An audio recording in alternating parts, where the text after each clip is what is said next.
First of all, thanks for having me here. Appreciate you giving up your Saturday. For those of you that don't know me, my name's Lee Morrison. I work on the international seminar circuit, teaching combatives, which we'll define in a second.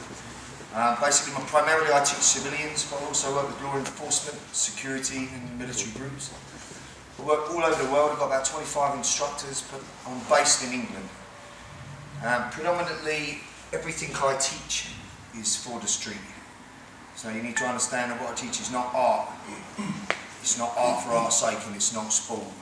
It's purely for dealing with violence. Okay, so you all in the right place? Yeah. Right. How I teach that can only be based on my experience and my upbringing. So obviously I live in the UK, but the violent dynamic is pretty much the same wherever you are in the world. So whether it's South Africa, Russia, US, Canada, Australia, Europe, violence is violence and dead is dead, right? So the dynamic is pretty similar. It changes in certain places I teach, maybe South Africa or maybe Czech Republic, because the predominance of weapons in terms of legality. In places like that you can legally carry pretty much anything. In the UK, under European law, we can't carry anything at all. And the reason I mention weapons is, make no mistake, you are more combatively efficient if you are armed, without a doubt. So we're talking primarily here unarmed, what God give you, that's what you've got to use.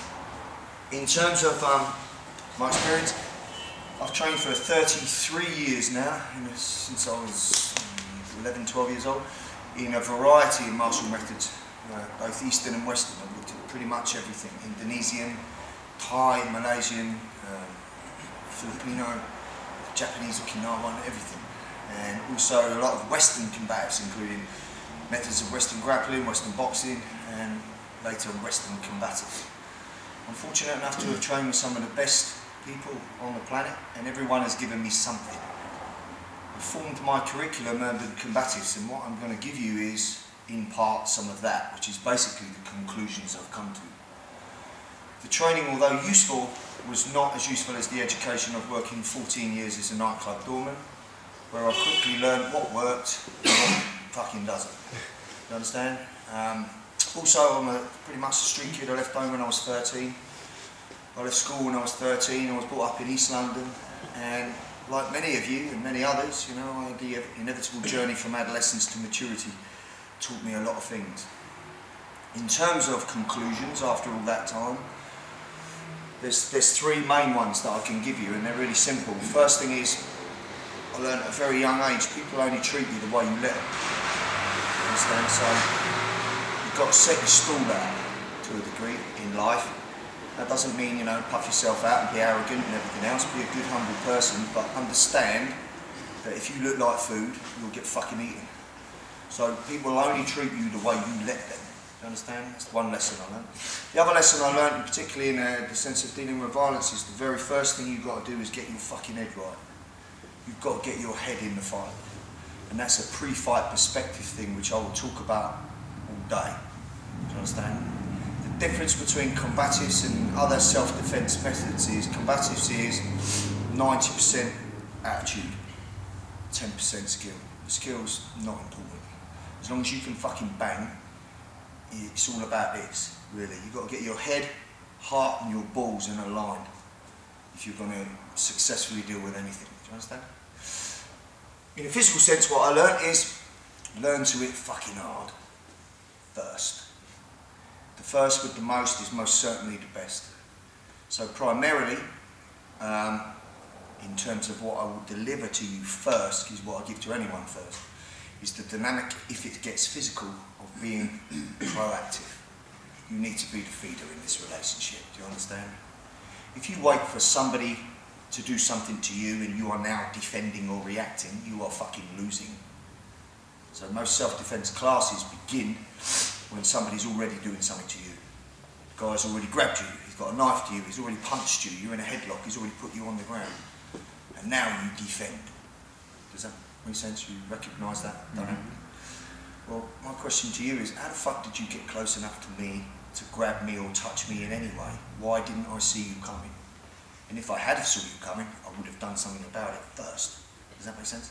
So this kind of self-defense dynamic is based on the premise that you didn't have any awareness.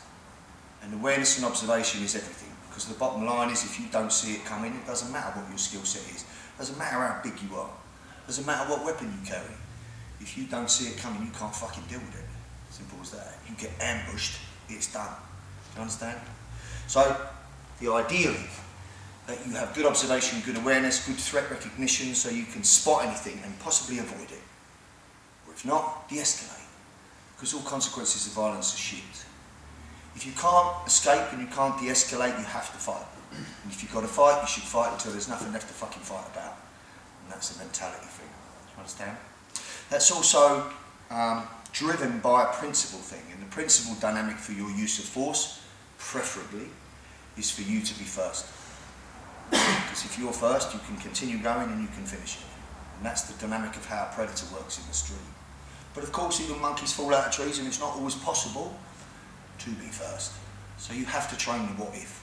What if I'm just at a row with my wife and I'm texting on the phone and I'm not having a good day and all of a sudden, boom, someone hits me or grabs me. Well, now, of course, you have to react. But the ideal is you don't react to something somebody is doing to you. If possible, you go first. So that's the dynamic I'm going to give you. Do you understand? The skill set that will fuel that dynamic will be impactive. Because, to be honest, predominantly I'm a striker. I knock motherfuckers out. That's what I do. I do not submit. I know how to wrestle, I know how to do all these things, and I've trained these things for many times, but it's not my preference. My preference is to shut down the computer as quickly as possible, as deceptively as possible. So I'll ask you a question, and when you open your mouth to answer me, I'll knock you the fuck out. And if the first shot doesn't do it, I'll keep going till the rest do. Does that make sense? That's not a fight. That's the clinical removal of a threat. That's the first dynamic I'll teach you. The second dynamic is counter-offensive, which means I've got no awareness and you've assaulted me. And now I'm in a dynamic move in the struggle and I have to fight back. That is a fight. You have to learn both dynamics well. Do you understand? But preferably you want to learn a good tactical response in terms of use of force first. So that's what I want to give you. Most self-defense instructors or reality-based instructors teach victims how not to be victims. I don't teach that way. I teach you how to be the predator. Do you understand? And don't think that in a negative sense due to moral upbringing or religious boundaries or something. Being a predator is not a bad thing, it's a necessary thing. It's a necessary thing to live, to prevail in life. The difference between a street criminal and predator and somebody training to be predatory to deal with that person is motive. A predator will hurt you in the street because he can. Because he forgot his medication. Because he's having a bad day. Because he's intoxicated. Because he come from a broken home. Because he's got no money. Because you've got something he ain't got. Doesn't matter what the fucking reason is. His motive's not good, is it? My motivation to use violence in a predatory sense is because I want to go home. Do you understand? I have lots of children and I have a lovely missus.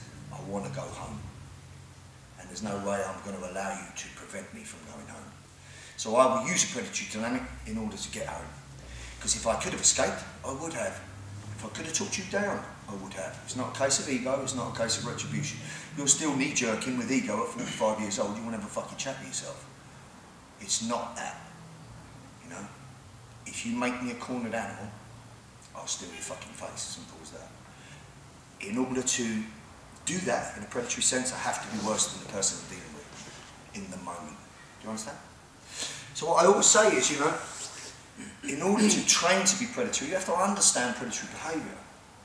You could train 1 year in Krav Maga or fast defence or Combatives or whatever, and you could learn reasonably good skills in order to deal with, in a self-defence sense, to protect yourself. Do you agree? Yes or no? Give me some feedback. Yeah. Right. You can learn reasonably good skills in that sense in any good reality-based training. Or you could spend 2 days with a street, repeat offending violent criminal and study him. Take a flip chart and a pen and watch. How does he victim select? How does he use language? How does he use deception? How does he assault? How does he use violence? What is the fucking difference that makes the difference in terms of making him a predator? If you studied that behaviour, you get some observations, and from those observations you get conclusions. If you took those conclusions on board, you'd be much better equipped for dealing with this person than 1 year ago. understand? Okay, we've got particular about anything.